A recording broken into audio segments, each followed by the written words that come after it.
Hi guys, today I want to talk about our posture because a lot of the times when we talk about dancing we talk about different steps and balance and we end up concentrating on our legs, sometimes maybe even our core muscles to keep our balance, but we don't mention our head I guess a lot and maybe our upper body except for when we say don't pull it apart or something like that. So I am going to give you a very simple ballet exercise, which you've seen a million times. If you've seen ballet, you've seen this. It's a plie. It's a very simple thing. You just bend your knees, and one important thing to remember when you're doing plies is that your little toes, they're going to stay on the floor. Because if they don't stay on the floor, the tendency is to always roll forward like this, which puts a lot of pressure on your knees and it doesn't give you good balance, it doesn't give you good posture, and plus it's bad for you. So one important thing is whatever position you're doing it in, keep your little toes on the floor. And you'll right away feel much more grounded, by the way. So that's a great thing for balance. Now, what we're going to do is we're going to try this plie in first position first, and then we'll try it in second and maybe third. So we're going to remember to keep our little toes on the floor and stretch your thighs sideways. Your knees go sideways. So that even though in tango we always talk about closing our thighs, this is not a tango step, quite obviously. We're going to do it the ballet way to give us balance. So I'm going to stretch my knees to the side, keep my little toes on the floor.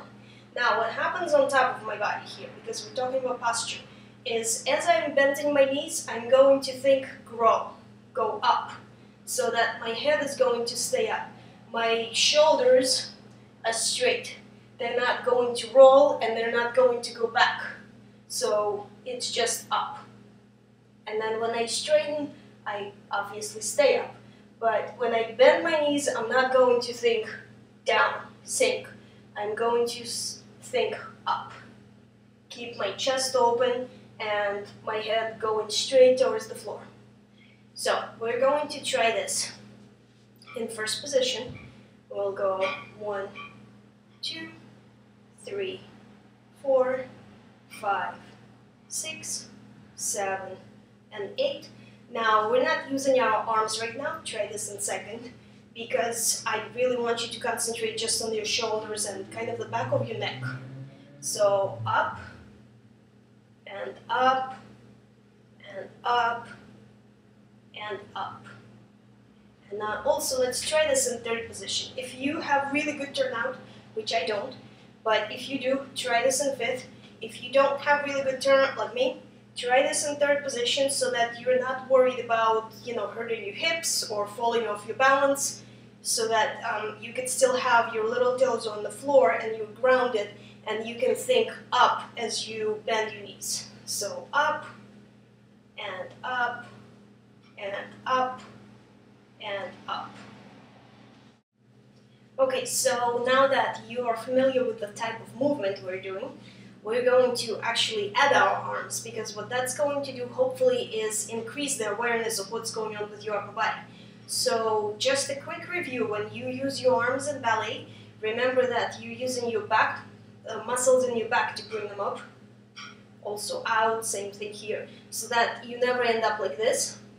It's your back that's helping you bring your arms up.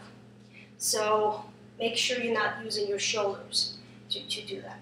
So we're going to start in our first position, and arms are going to be in prep.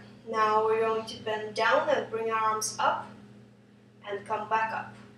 From here, I'm going to open in second and bring them down.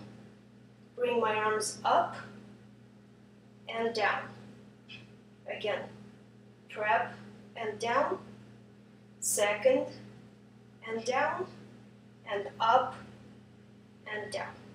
So in front, down, out, down, and up and down.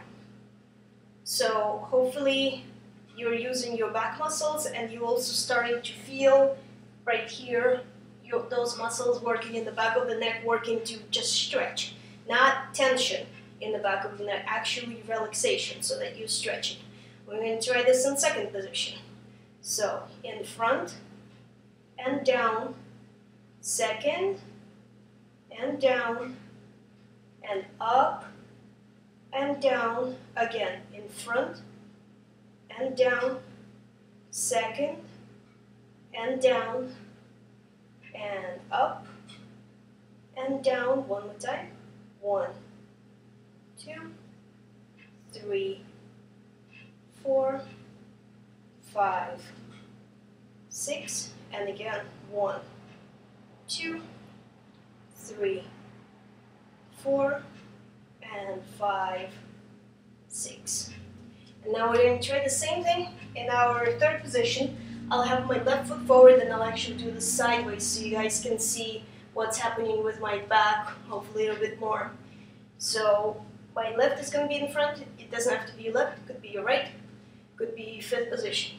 So I'm going to start in prep, and 1, 2, 3, 4, 5, 6, 1, 2, 3, 4, 5, 6, 1, 2, 3, 4, and 5, 6, and one last time. 1, 2, 3, 4, and 5, 6.